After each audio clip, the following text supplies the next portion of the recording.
Sometimes the best stories in golf aren't found on tour. You'll find them at the back of the range.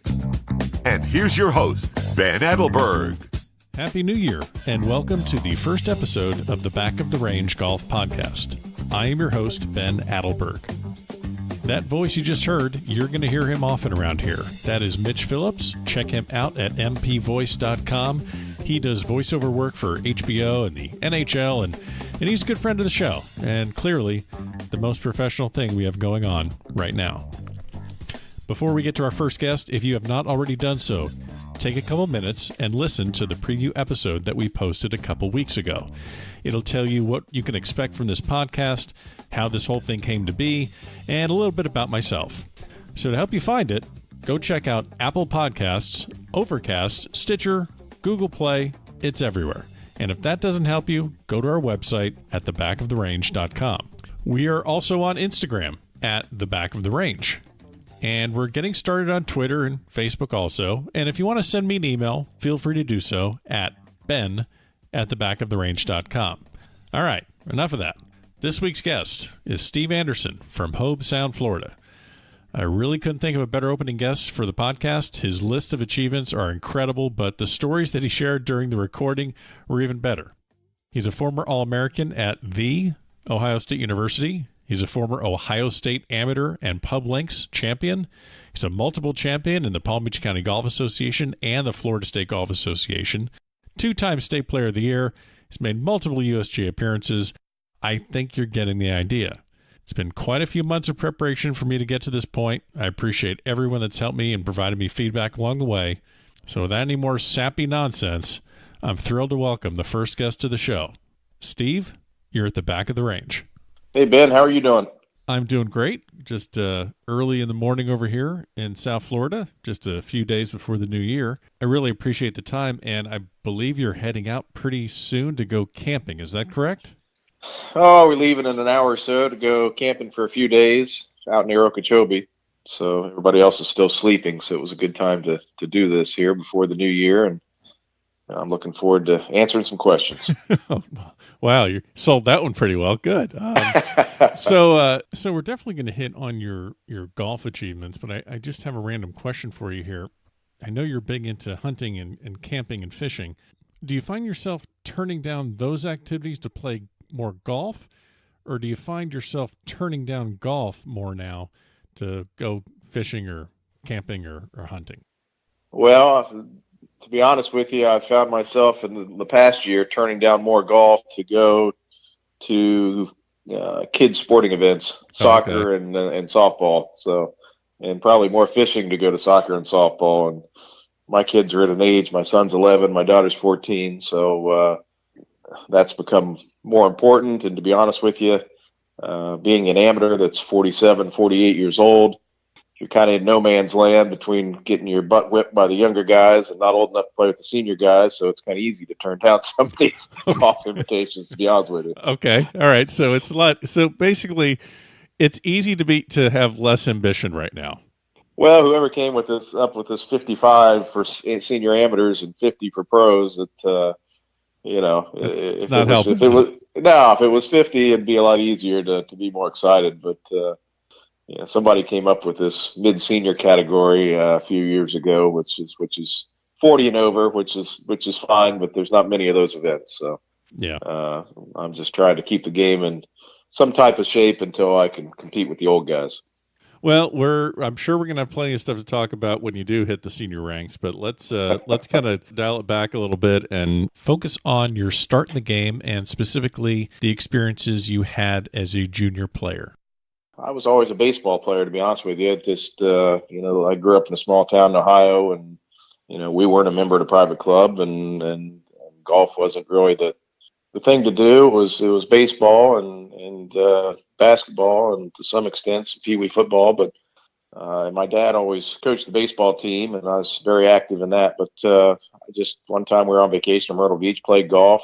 I really liked it. Started playing some. I think I was 12 or 13. And when I first picked up a club, and after playing golf, it started hitting the baseball, popping everything up, and just decided to focus more on golf, and we joined the private country club there in town, which was not much, but it was a working class club. So during the week, there was nobody out there in the summer. So it was it wasn't uncommon for us to play 54 holes in a day. There was really no range to speak of. And so you just played golf. So that's what we did. We'd play golf, swim in the pool, and go play more golf. So the game actually came pretty easy to me and improved very quickly in the first couple of years I was playing. So that's really how I got started. Well, yeah, I can relate with that baseball start. Once you stop hitting a lot, that game becomes less and less fun. So Yep. So it sounds like you had a ideal introduction to the game of golf with full access at this country club. I would imagine your first organized experience in golf would have been playing for your high school team. Is that correct? Yeah, I was the first freshman in my high school history actually to play a varsity sport. It was the 7th, 8th, and 9th went to junior high at my high school, and then 10, 11, 12 at the high school. So they actually had to bus me down to meet the high school team and to go play. But they had just recently changed that rule where freshmen could play, so it wasn't like it was a great accomplishment. But yeah, we had a couple guys a year older than me and a couple guys a couple years younger than me. That's all we did was play golf, and we go play tournaments and all summer long, and we just really played a lot together, and we ended up winning the state championship by 23 shots. That's all. Yeah, when I was a junior, and then my senior year we lost by a couple shots, but I was the individual state champion. But it was just playing, and I think that's, not to get off subject, but that's one thing that's tough about kids down here is, the courses are crowded and you have to ride carts, and a kid just can't go out and play with his buddies and play all day. It's, you got to have tee times and things. It's, we were very fortunate basically to have the run of the whole place. No, that's, I can imagine that definitely helped with your maturation in the game and your rapid improvement to go from just kind of a baseball player, then finding a great access to this country club, and then work your way up through high school and lead yourself to college. So you're having great success in high school, and I would imagine as a kid growing up in Ohio, there's a handful of schools that have to be on your wish list. Where you ended up at Ohio State, was that always your goal, or were you a Buckeye fan as a kid, or did that just kind of give me how that whole situation occurred? Well, my dad went there, and my brother was there at the time. Okay. And I kind of wanted to go south to play, and had sent out a bunch of resumes and things like that. And a lot of the schools that I was interested in had sent back letters about, hey, great resume, and you're welcome to come down, and we'll put you on the team, but we're not going to give you a scholarship. Okay. And Illinois had just won the Big Ten with Steve Stricker and Mike Small and that group, and they were recruiting me very, very heavily and offered me a scholarship. And Ohio State and Coach Brown had won the Big Ten, I don't know how many years in a row before they got beat by Illinois that year. So when Coach Brown got wind of that the state champion from Ohio was going to go to Illinois, then he made me a pretty good offer. But to be honest with you, I don't know that he'd have done that if he hadn't got wind of Illinois, but because he always kind of liked to have the out-of-state guys, and I don't know why, but that kind of Kent State started competing with him pretty good too, of taking the Ohio kids that he didn't necessarily want, and beating Ohio State too some. But I guess to get back to the Southern School thing, I did win an AJGA event that summer and had already committed to Ohio State, and then all the schools I wanted to go to, a lot of them had called me back and said, hey, let's talk about this. But it was too late, right? Yeah, it was too late. But I'm glad I went to Ohio State. It was a great experience, and I can go back to football games with my dad and my brother, and proud to say I'm a Buckeye, and that's the neat thing about it. The football team's typically competitive, and the games are great, so I enjoy going back. Before we started this episode, we were talking about how you're going to try and hook up a TV in some sort of a camper so you can catch the bowl game and just see you. Well, we'll see. Or I Yeah. may have to sneak out and come home and watch that. I don't know. I mean, they may be camping Friday night without me, but that's fine. It's okay. So, Yeah. so you're at Ohio State, obviously big D1 athletic program with not just golf, but football and just about every other sport has got to be on the radar there and competing at a high level. What was the college golf experience like, trying to balance academics and your relationships with the guys on the team? What was your college golf experience like? Well, you do. You mean you miss a lot of class, and You seem broken up about that. well, I just I got a business degree in business marketing, and that involved a lot of presentations. When you're doing your courses in your major, so there was a lot of group work, and a lot of that was done over the weekend before, so you could present your proposals and presentations in class on Monday or Tuesday. And I just remember I was part of one group, and I would do the presentation. No one wanted to get up in front of the class and do the presentation because, of course, I missed the preparation work on the weekend. So they thought that was pretty good. So they'd hand me the report when I got back Sunday night or Monday and the presentation, and then I'd rehearse it and go over it. But I just remember they were talking about snowmobiles and things. This company called Bombardier, which obviously you've heard of it. It's a French-Canadian company that makes Sea-Doos and all that. And sure. Of course, being from a farming community, small town in Ohio, I don't know anything about French or Bombardier, and I'd missed the whole, week when they were discussing it. So I got up in front of the class and said Bombardier, and everybody, I'm looking at my group and they're cringing every time I'm up there. And I just remember, I think the professor said, great report, but if you ever got up in front of a company and mispronounced their name, they, wouldn't give you the time of day. And I think we got a C- or something. They were all upset with me, but heck, I didn't know. But I look back at that and laugh. But yeah, they were pretty upset with me, my group members. Well, at least you had the guts to get up there. I mean, you were so. Well, I hate it now. I didn't, I didn't enjoy getting up in front of people then either. But it was a way for me to get out of doing the work. That's for sure.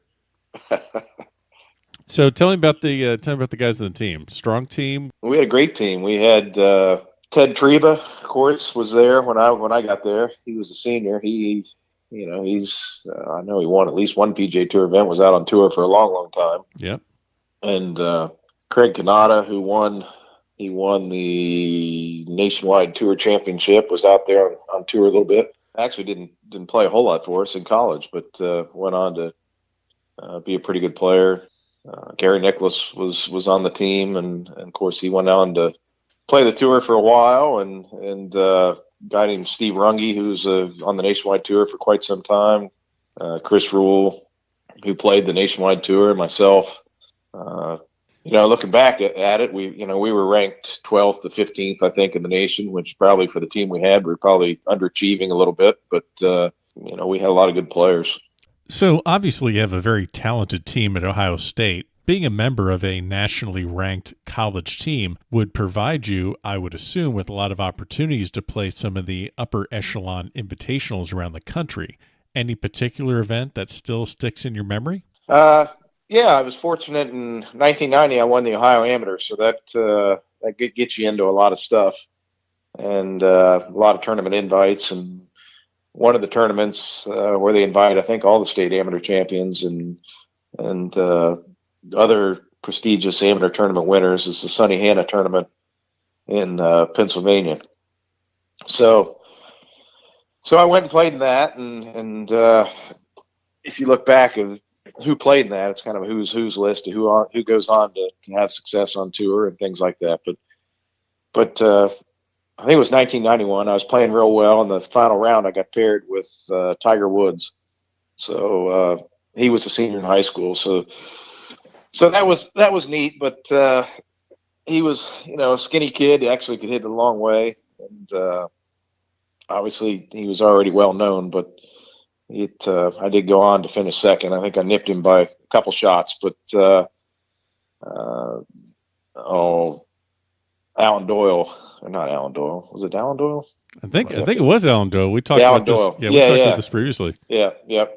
He ended up winning, I think, by about 11 shots. But anyway, I finished second. But I just remember the day before I was hitting balls on the back of the range, and I was back there, and it was just me and Tiger. And but I always kept a fishing pole in my bag, so there was a nice pond right back there. So in between a little cool down, I took my rod out and went back there and started catching some nice bass and some big bluegill and things. And he stopped practicing, walked over and kind of check out what I was doing. And we talked for a little bit. And then I remember his dad kind of walking up and telling him to get back to hitting balls. So that was kind of the difference between his dad and my dad. My dad's like, hey, yeah, great, catch some more fish. But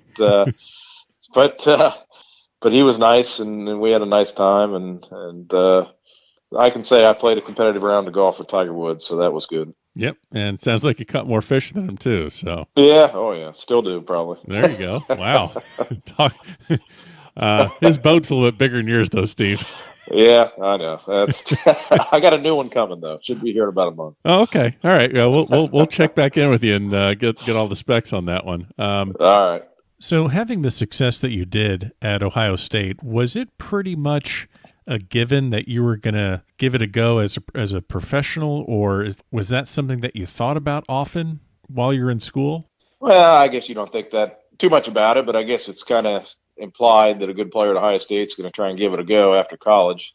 I remember we played a tournament in Marshall, and the great amateur Bill Campbell, who you can look up Bill Campbell. Obviously, he was, I think, a member at Augusta and just one of the greatest career amateurs of all time.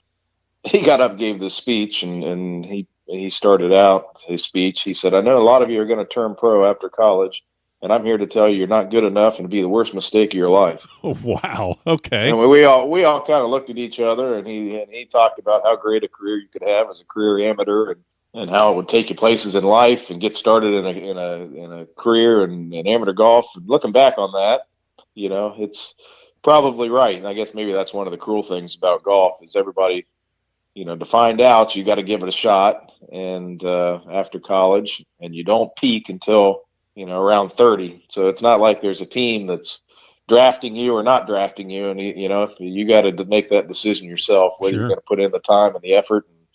And some of your peak years of where if you did go straight into a career, you'd be advancing. So, that's a tough decision for a lot of guys. So you had the great career at Ohio State, and you obviously did make that decision, and you did turn pro. What were kind of the details around that? How did you kind of get started and get set up, and where did your professional career start? I didn't really know where I was going to go after college. It just happened that a kid on our team, Jimmy Bell, whose dad, Jim Bell, was the tournament director of the Arnold Palmer Invitational, and super guy. And we'd been down here, I think, playing a tournament in Lakeland. And my parents were down, and Jim got to talking to him about Arnold was selling this little guest house over there at Bay Hill, and he allowed some young aspiring pros to have what he called, I guess, the Arnold Palmer membership, where you paid reduced dues. And make a long story short, my parents bought this house from Arnold, and he threw in my membership until I turned 30, and I think I did pay dues, but they weren't much. And that was just a great experience. I had some place to go after I graduated, packed up the car and drove to Orlando, and was able to play and practice at Bay Hill for the duration of when I was a professional. So very fortunate with that. It's one of those things you look back on, don't realize how great it was until it's gone. But met a lot of great people and played a lot with Arnold, and it was just a lot of fun. Well, I can't imagine what that must have been like, going from the situation as a college kid at Ohio State, and now you're a member at Bay Hill, and quite a member, it sounds like. I would imagine you played quite a bit of golf with Mr. Palmer. I did. They have the famous shootout there, and he was always an A player, and I was an A player. So a lot of times we weren't in the same group, but I'd see him almost every day in the wintertime. But I'd say maybe 40 times we played over the years in the same group. So that first summer I was there, didn't used to be anybody there in the summer at all. It was hot. The course wasn't in very good shape, and so you pretty much had the place to yourself. But I was on the putting green one day, and I heard this voice say, "Are we playing golf today?" And I looked up, and it was Mr. Palmer there by himself. And actually, the big course was closed for maintenance. So I said, "Yeah, we'll play." So we went over to the Charger 9 and played that 9 twice. And it wasn't nearly as difficult as the big course, but he on the first tee he said, "What are we playing for?" And I said, "Well, I don't know, for $40." And he said, "Oh, okay." So we went out, and I think I shot 65 and he had 66. I got the card someplace, and like I said, it wasn't that difficult a golf course. But then we went inside the locker room, we're having a drink, and he said, "How'd you come up with $40?" And I said, "Well, that's all I had." There you go. And he laughed. He remembered that. He said, "Well, I remember those days." And so we had a standing bet even when we didn't play together for years and years. He'd just look over at me and give me that nod, and I'd say, "Sure." We'd play for $40. And when we got in, we'd compare cards, and it was definitely, he was getting older. It was a pretty good annuity for me, but he every now and then he'd play well and beat you, and he could still play Bay Hill. I don't know, when he would go play senior events, he would refuse to ride a cart. I think that had some effect on him, his scores. I don't know if everybody would just say, "Oh, no, just ride a cart, you'll be fine." He wouldn't do it, but he refused to ride that golf cart. But anyway, when he did beat you, he'd come over and get you in a headlock and rub your head and everything. And my friends would just say, "That's awesome." Yeah, I think a lot of people just pay $40 for the headlock. I mean, but the people that would come just to visit him was, the people that you would see would come in. I played with Leslie Nielsen one day in the shootout, and that was one of the probably best experiences I've had playing golf. And I just remember one Sunday morning, we played early on Sundays, and I'd been out a little late and things were a little foggy, and I was walking out of the locker room and opened the door, and there's President Bush standing there, first President Bush, just by himself. The Secret Service, he was going to the restroom, and this was, of course, before 9/11 or anything like that, and Secret Service had just let him walk off. And he wasn't the president at the time. I think Clinton was president, but he was there visiting Arnold. And I said, "Oh, geez, good morning." But just the people that would come to see him was amazing. Well, now obviously you had the experience playing golf with him, but what about, did you ever find yourself in any conversations with him about, trying to make it as a professional, or any advice or any insight that he might have provided to you? Anything that stuck out? He would say, "You just got to find what works for you." Obviously, he kind of had a homemade swing, and had heard people whispers about the way he went about it and things, and he never let that bother him. So I guess maybe that was it. I don't think he was real technical, when it came to the golf swing or anything like that.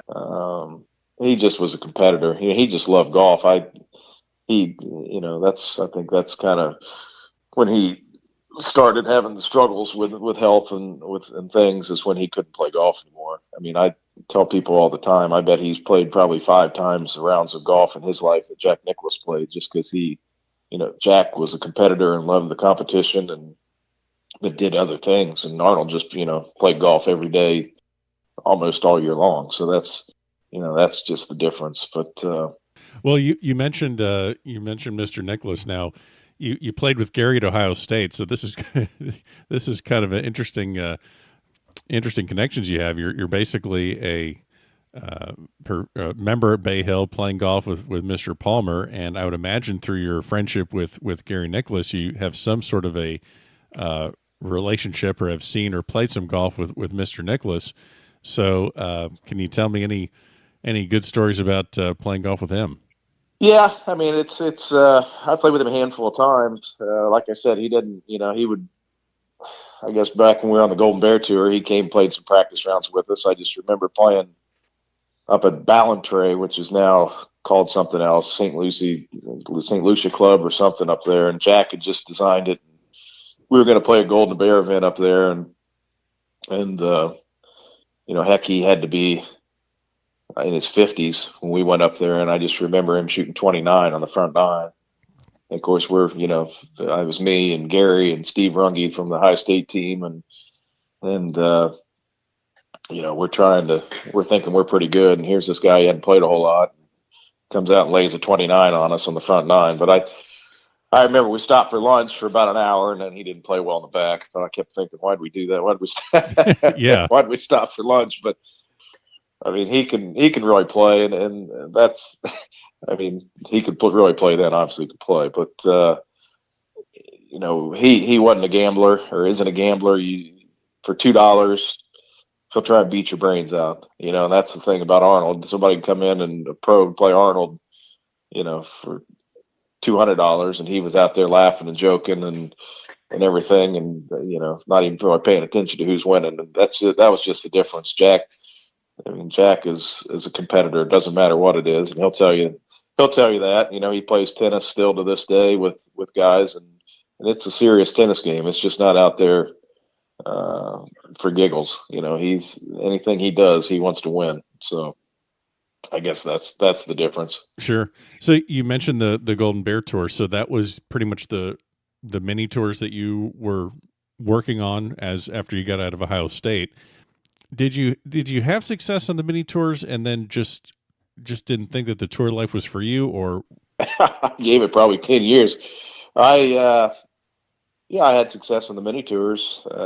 Back then they had these big money mini tours where you put up a certain 15 grand for the summer and summer series of tournaments, and you can make money at it. Now, a lot of that's gone away for some reason, but I lived in Orlando in the winter, and then I would come down here and rent a place in the summer, and that tour series ran for 4 or 5 months and things, and you could make 100 grand doing that. But for some reason, I couldn't get through the second stage of tour school, and if you didn't get through the second stage of tour school, you had no status. So that kind of wore on you after a while. You'd see guys that you'd beat all summer long that would get through tour school or get to the nationwide tour. And I always thought, well, if I can just get to the nationwide tour, then I got a year to prove myself and things, and it just never happened for me. So at some point, you get to where you're around 30 or 32, 33, and you got to make some decisions. But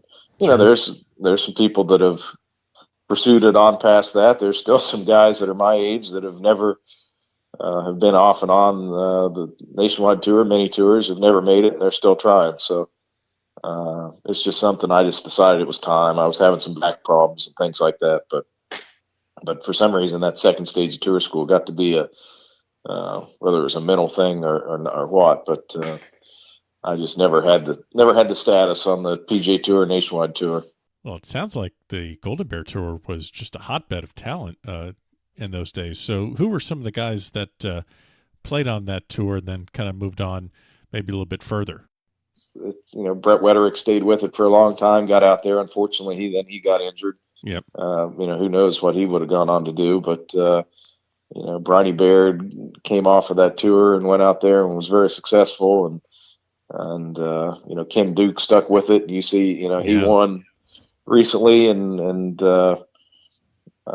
he won the Travelers. Tim Petrovic, he came off that tour and went out there and did well. So it's then you got guys like, I just remember the first time I played with Mike Malizia, who's now a teaching pro, and I thought, man, this guy's one of the best players I've ever seen, and he never made it. So it's just why some guys make it and some guys don't. It's hard to tell, but at some point, talent's very, very important, but there's more to it than that. That's for sure. It's all about the timing of when you have your best stuff and when it counts, right? Yep, it's timing, and it's getting it done when you have the opportunity. So you spend your time on the Golden Bear Tour, and as you said, you spend about 10 years playing the mini tour, and then you have to make that decision that, hey, I need to find something else to do. I need to find a different career. Tell me how you transitioned into real estate. What else do you do? Well, I don't know. I haven't had that problem of being a touring golf pro. Yeah. There's quite a few of us that have been professionals, and then and got into real estate. It does seem that there are a few careers. Yeah, it does seem there are a few careers that it seems like a lot of these guys down here in Palm Beach County that are right. It's either golf pro or real estate or insurance. What are you going to do? Insurance, Insurance, yeah. Sure. And Yeah, I was a marketing major in college and transportation logistics. I had two majors, and being trying to get into that at that age at the ground level just didn't make a whole lot of sense to me. You can make a lot of money in real estate. And you can make it pretty quickly. So I did that and got in with a company called Oceanfront, which I think Gary Nicholas actually recommended me to talk to these guys, and so I did. And then real estate started booming, and then some of the Nicholas kids decided they wanted to start Golden Bear Realty, so that was a natural easy decision for me to go over there. So that's what I did. I think now we have 200 and some agents, and I was one of the original two or three agents of the company. So company's grown and things over the years. So that's been real good. But yeah, it was just something I could do pretty quickly and transition to. And to be honest with you, after calling your own shots for 10 years and doing all that, the thought of going sitting in an office someplace and not being in control of my own time didn't really suit me. Well, that makes perfect sense. So you're at Golden Bear Realty. You're getting your real estate career off the ground and moving in a positive direction. But I would imagine that at some point you are thinking about playing some golf again. So tell me about getting your amateur status back and competing again in golf. I remember I hadn't played anything in a little while, and for some reason Gary Nicholas had signed up for the Golden Bear Tour or paid his dues that summer. He was still a pro. Actually, I think he'd just come off. He didn't have his tour card that year, so he had signed up for the Golden Bear Tour. But obviously, after being on the tour and the Golden Bear Tour, he wasn't real motivated. So he had called me the night before and said, "Hey, there's a tournament up in Mariner Sands that I've already paid. All you have to do is show up, pay $100 change fee, and you can play in my spot." Well, I was already a year probably in to get my amateur status back. I figured, what the heck, I'll go play. So I went up there and played as a pro and paid the $100 change fee. And the very first tee shot, I remember my tee shot stuck in a palm tree, and I had to go back and re-tee it. And I missed the cut. That cost me a year of getting my amateur status back. So I guess that was kind of. Yeah, if that doesn't tell you, if that doesn't give you that was pretty obviously to me. And the trees right off the fairway. It's like you're just trying to cut the corner. It wasn't even that bad a shot. So, but I hear it made that awful sound that it makes when a ball sticks in a tree. I could hear it. Right when it goes in there. Yep. So that's like an obvious, just like what? Right. You're done. What are you doing here? What are you doing? Why are you here? Yeah. Why are you here? But I applied, and it took me 2 years from that date to get my amateur status back. My good friend RJ Nikasian already got his back, and he was telling me how great it was. And of course, he was out there winning everything and winning Player of the Year for Palm Beach County, and telling me how he was buying all his Christmas presents and things with all these gift certificates he was winning. So I did get my amateur status back. It's ironic. I won my first amateur tournament back at Martin Downs on that same course, that Stableford event that Palm Beach County has. Uh-huh. And so anyway, I was able to get my amateur status back. And RJ was right. You do get a lot of gift certificates and things. You end up with a lot of golf shirts and a lot of golf balls and things, but it's still competitive. It's it's still the same feeling. It's no different when you're out there playing. I thought that I'll get my amateur status back, and I'll be out there trying to sell everybody a house on the golf course, and the golf won't be that important, and I'll talk to everybody and be real social. And when you get out there, you're still trying to just beat everybody's brains out, and you're not trying to sell anybody a house. Or I was going to say that does not sound like the guy I've played against and played with. I was like, man, I still don't say much, and I'm still competitive. So but that's hysterical that you actually had that thought in your head that you were going to do that. I just can't picture you as like the Lee Trevino-esque guy out there talking and chatting everyone up at these tournaments. I just see you just kind of being quiet and shooting 67s and taking gift certificates from RJ all the time.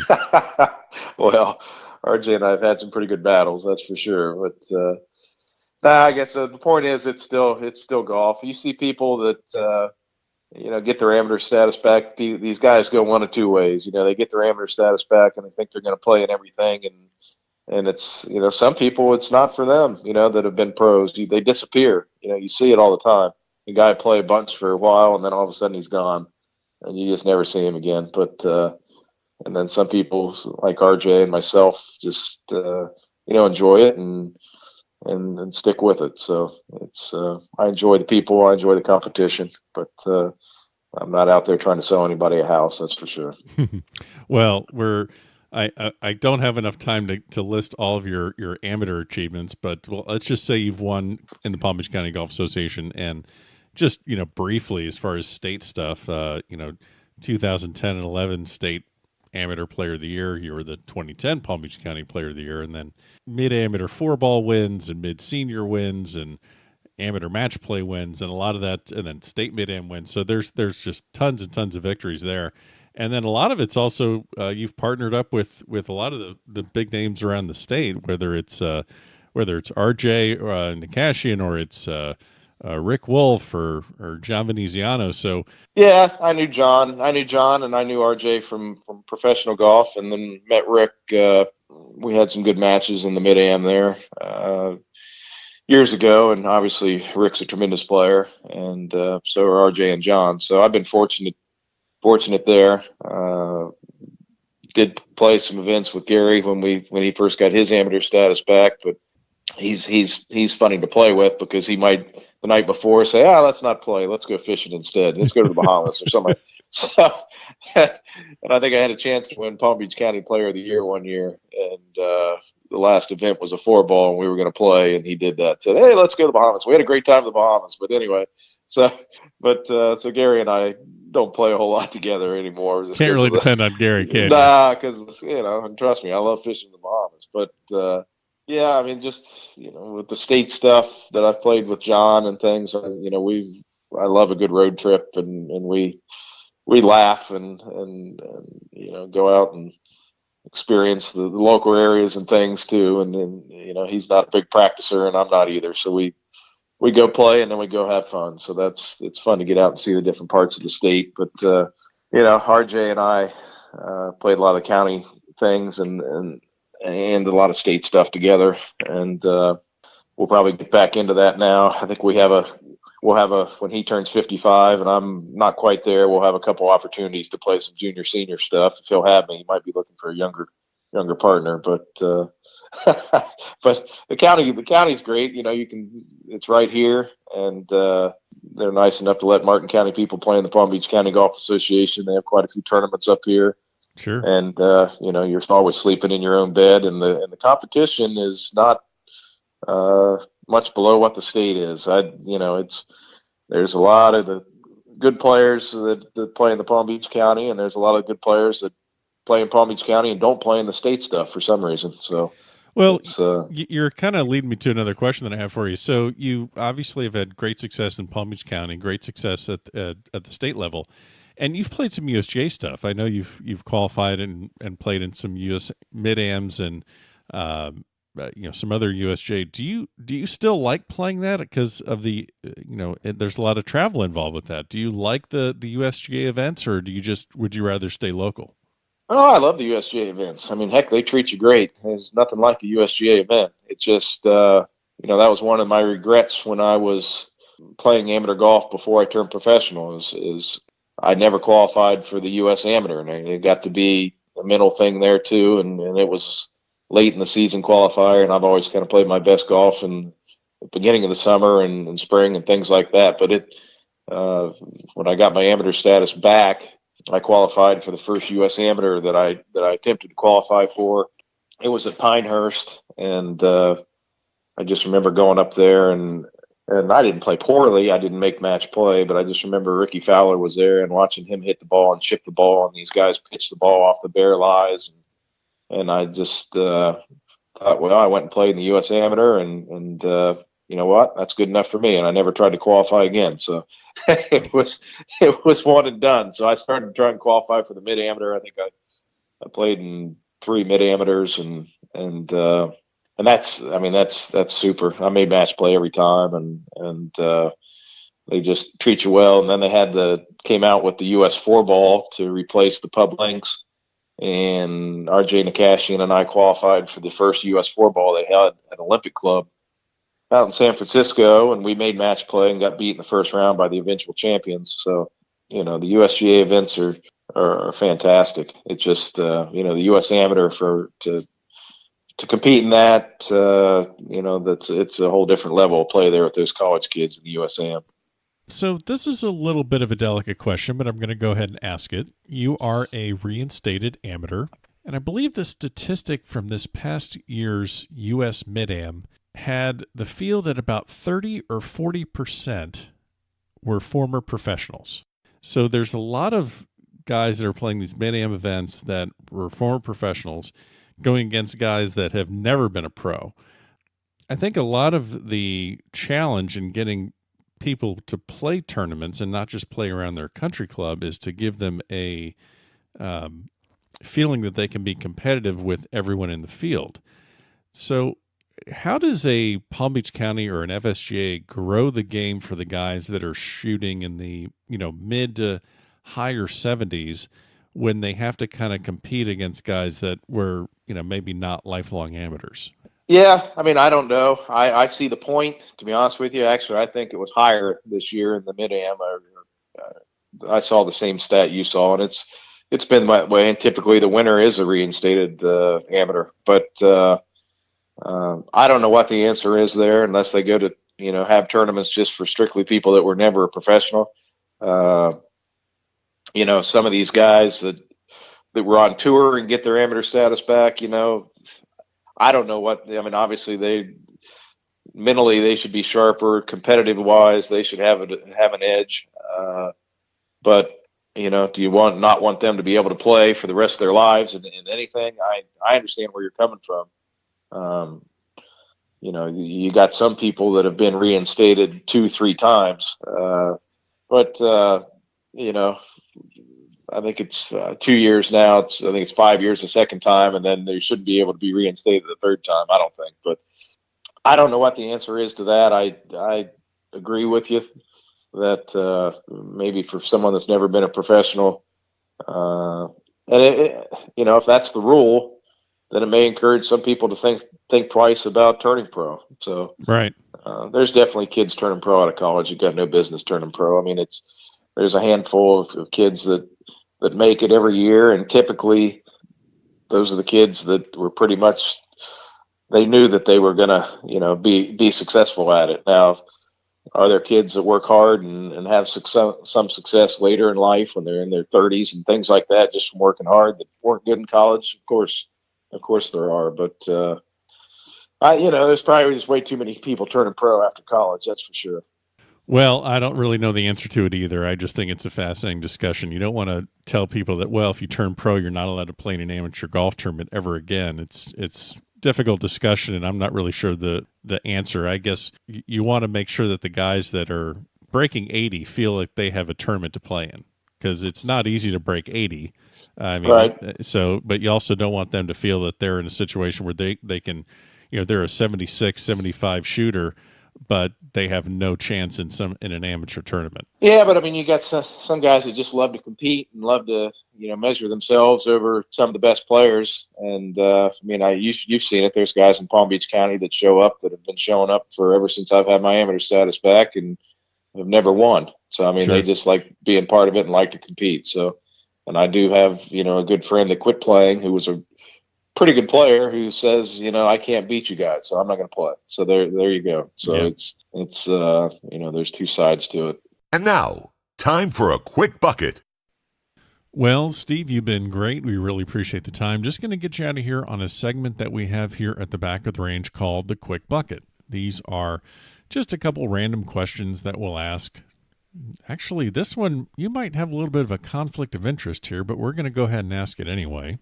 So, the 1986 Masters victory by Jack Nicklaus at the age of 46 versus a fifth green jacket for Tiger Woods. Which would be the more substantial victory? Well, the 86 Masters was the greatest tournament in history. Oh, but yeah, try and hide it a little bit, Steve. Come on.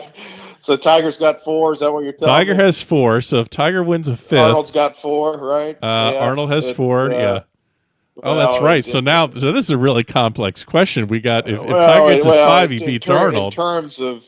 In terms of media coverage and things, obviously Tiger winning again would be huge. There's just so much more coverage now to the sport and things like that. But heck, I don't know. I mean, inspiring people to take up the game again and do things. Tiger winning Augusta would be huge. But how old is he? 41, something like that. Yeah, he's 41. As far as I'm concerned, Jack Nicklaus is the greatest golfer that ever played, and will be unless Tiger can pass him in majors. But I don't know. It'd be huge, but I'm going to say the '86 Masters. Fair enough. Let's see, another one for you. So you can give a major championship to anyone in history, male or female, alive or dead. They could have 0 majors or they could have 18 majors.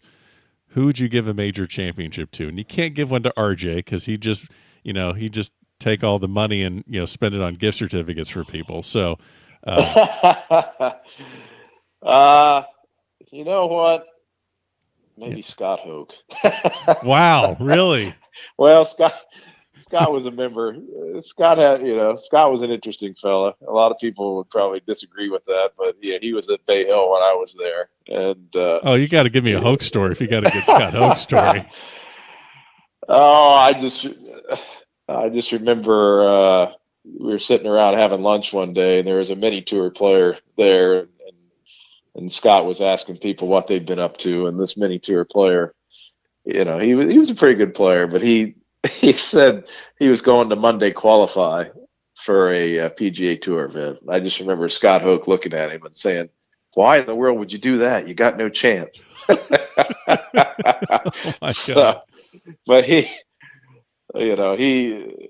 an interesting fella. He had no filter. He would say anything, and sometimes he probably didn't mean it the way it came out, but his dad was the total opposite. His dad, Art, I think was his name, and he just was beloved by everybody. He was one of the nicest people you'd ever want to meet. So, just some sort of disconnect with. Yeah, I don't think you'd find too many people who would say that about Scott. But anyway, he was always nice to me. But I'm just trying to think back of the track. Who was the guy that? With the pink pants that missed the little putt that Jack went on to win the British Open. And it's Tony Jack. Yeah, it's Tony Jacklin. No, it wasn't Tony Jacklin. Who was it? Doug Sanders. I'm sorry, Doug Sanders. Yeah. Yeah. Maybe Doug Sanders. I don't know. Yeah. I guess, can I give one to myself? How's that? I always wanted to play in the Ryder Cup and play at Augusta. So You never played in Augusta? You never played there? Oh, that's a great story there. It was right before Jack's final Masters. Gary had called. It was early afternoon. Gary called and said, "Hey, we're going to fly up and play Augusta." It was only a week or two before the Masters. It wasn't the Masters were coming. It wasn't more than a week or two before. And Gary said, "We're going to fly up there tomorrow and play Augusta. Do you want to go?" It'd be me, you, my brother Jack, and Dad. Of course, I think I can make it. Sure, clear your schedule for that one. And he said, there's a chance my brother Steve might go, but he says he can't make it. So, if something changes, I'll let you know, but plan on it. I said, well, that sounds pretty good. So I didn't really tell anybody. I didn't get on the phone and call everybody because I thought, well, this, too good to be true. It might fall through, but it got to be about 10 o'clock and I hadn't heard anything and they were leaving early in the morning. So I started, getting my clubs ready and packing what I needed, and then the phone rang and my heart sank. And Gary said, well, I got bad news. He said, my brother Steve's going to go, so you're out. But he said, but don't worry about it. And he said, Dad's a member now. We'll be going all the time, so we'll get you back in there. So, of course, that gets back to Jack not playing recreational golf much and things. We've never gone back. So I used to actually tear up when I told the story, but now I can tell it. You're holding it together okay now? Yeah. I don't get too emotional about it anymore. But You ever kind of bump into Steve Nicholas and just kind of give him the no, old stink eye? I never said anything about it. I never said anything to Gary about, hey, remember that? Oh man. But I figure I'll get there one day. But that's all right. All right. Well, that's my Augusta story. That's a really depressing Augusta story. Yeah, you're gonna end on that? I was gonna say you're really kind probably of one of the low points of my golf career. Yeah, you're just really bringing this episode to just a screeching halt right now. Oh man. Well, you asked. No, I did. No, that's right. Sometimes you got to ask the tough and depressing questions. Yeah. Well, Steve, you survived episode 1 of the Back of the Range Golf Podcast. I really appreciate the time. Best of luck to you next season with your amateur tournaments, and I'm sure we'll bump into each other at some point. Absolutely, Ben. Thanks for wanting to talk to me, and wish you the best with the podcast, and we'll definitely see you on the golf course. And there you have it, episode number 1 of the Back of the Range Golf Podcast. Special thanks to Steve Anderson. If you liked this episode and you know someone that might also, please share it, and feel free to subscribe at Apple Podcasts or wherever this podcast can be found. We will see you next week for another episode of the Back of the Range.